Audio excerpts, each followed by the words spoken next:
दोस्तों, न्यूज़ में अक्सर सुनने को मिलता है कि इंडिया की जीडीपी $4 ट्रिलियन के पार हो चुकी है और अब हम दुनिया की चौथी या पांचवीं सबसे बड़ी अर्थव्यवस्था हैं।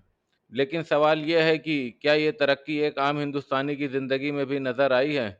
क्या गांव का किसान, शहर का मजदूर और स्कूल का बच्चा इस तरक्की का हिस्सा बन पाया है? पिछले 75 सालों में हमने बहुत कुछ हासिल किया, लेकिन क्या उस विकास को हर भारतीय महसूस कर पाया है? हेलो, मेरा नाम है फराज शफीक और आपका स्वागत है मेरे YouTube channel facts by Faraz में। अब चलिए कुछ फैक्ट्स और फिगर्स पे नज़र डालते हैं ताकि हम ठीक से समझ पाएं कि इंडिया की तरक्की कितनी रियल है और अभी भी कहां पे गैप्स बाकी हैं।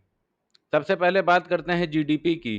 आज भारत की नॉमिनल जीडीपी करीब $4.2 ट्रिलियन है और इसी के साथ हम दुनिया की चौथी सबसे बड़ी अर्थव्यवस्था बन चुके हैं। अगर परचेजिंग पावर पैरिटी यानी पीपीपी के हिसाब से देखें तो हमारी जीडीपी करीब $17 ट्रिलियन है, जो हमें दुनिया में तीसरे नंबर पर लाके खड़ा करती है। अब बात करते हैं जीडीपी पर कैपिटा की, यानी हर भारतीय औसतन कितना कमा रहा है। आईएमएफ के 2025 के आंकड़ों के मुताबिक भारत की नॉमिनल जीडीपी पर कैपिटा करीब $2880 है। इतनी बड़ी अर्थव्यवस्था होने के बावजूद भारत इस मैट्रिक में दुनिया में करीब 136वें स्थान पे है।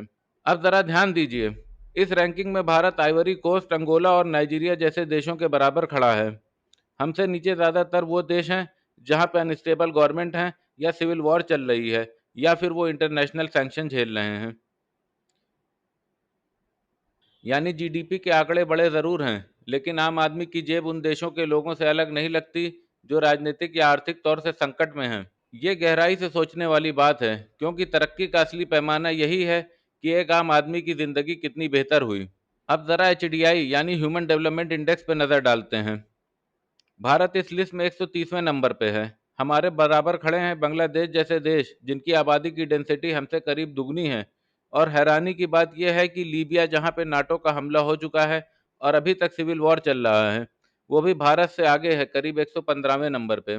यानी एक तरफ हम खुद को दुनिया की चौथी सबसे बड़ी इकनॉमी बता के गर्व महसूस करते हैं और दूसरी तरफ ह्यूमन डेवलपमेंट में हम उन देशों से भी पीछे हैं जहां की गवर्नमेंट तक स्टेबल नहीं है। G20, ब्रिक्स, एससीओ जैसी ग्लोबल ग्रुपिंग्स में भी हम जीडीपी पर कैपिटा और एचडीआई के पैमानों में सबसे पिछड़े मुल्कों में से हैं।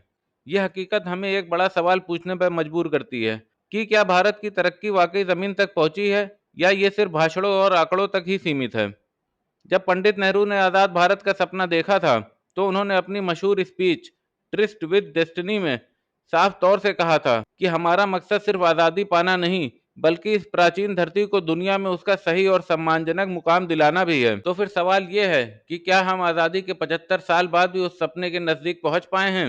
इन वजहों को हम उन देशों से तुलना करके समझने की कोशिश करेंगे जो हमारे साथ ही आज़ाद हुए थे, लेकिन कई पैमानों में हमसे काफ़ी आगे निकल चुके हैं। और आखिर वो क्या कारण है जिन्होंने हमें पीछे रोक के रखा है? हम देखेंगे कि उनकी नीतियां कैसे थीं और हमसे कहाँ चूक हुई कि हम इतने पीछे रह गए।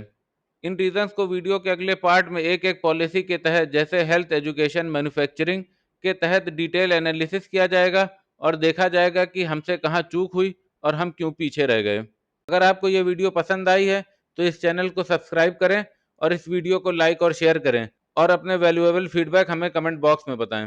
धन्यवाद।